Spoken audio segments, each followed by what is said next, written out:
lembra. E a Segunda Guerra Mundial ele lutava, quer dizer, ele não queria mais saber de nada. Então, ele achou que o Brasil era muito bom. Meu pai gostava muito do Brasil. Vou voltar uma coisa antes, quando a gente estava falando dessa vida na França, né? Eu sei hoje que na França, como na Argentina, residem uma comunidade muito grande de judeus muito religiosos, Beit Rabat, essa parte, né?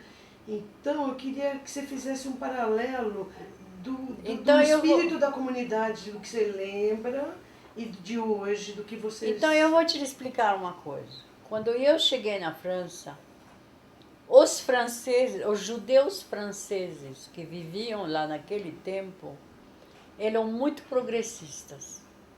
Eles não estavam religiosos, não eram sionistas, eles eram franceses. Mais do que qualquer outra coisa.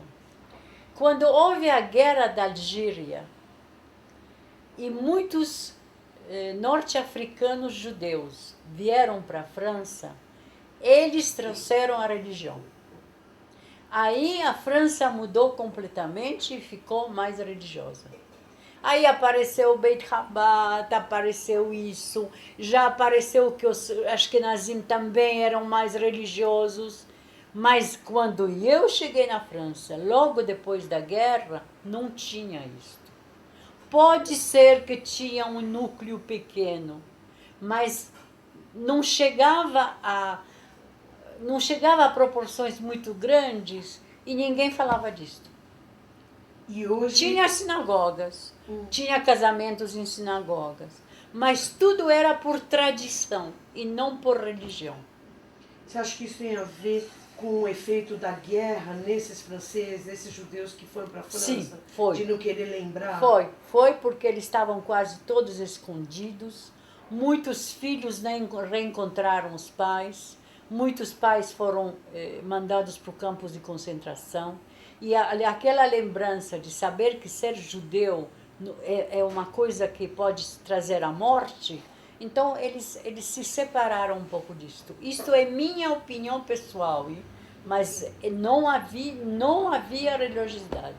Quer dizer, eu estava muito bem, porque na minha casa também não era religiosa, entende? Quer dizer, não tinha problema. Queria voltar também a uma coisa que a gente falou agora sobre a culinária, quer dizer, hoje a gente encontra no supermercado qualquer produto árabe, judeu, italiano, japonês, qualquer coisa. Mas se você lembrar, quando você era pequena, era tudo feito em casa, né? Sim. Você lembra dessa manipulação, dessa coisa da casa? Sim, as minhas tias eram cozinheiras excelentes. Elas faziam tudo em casa. Tinha um bairro judeu na França, isso tinha muito tempo. E lá você podia encontrar algumas coisas. Você podia encontrar caixas, você podia encontrar coisas feitas, mas não tanto quanto hoje, entende? Quer dizer, se você queria um gefilte fish, você tinha que fazê-lo em casa. Se você queria uma gehakteleibes, você tinha que fazê-lo em casa. Quer dizer, nesse tipo de coisa. Mas não tinha como hoje. Hoje está cheio. Hoje você vai e você pode comprar tudo. Na França, tudo. Mas na França tinha excelentes restaurantes que faziam mais ou menos a mesma coisa. Porque a ideia é essa, que nós falamos de Kasher, que é judeu, mas Kasher não é judeu. Kasher é da Europa Oriental.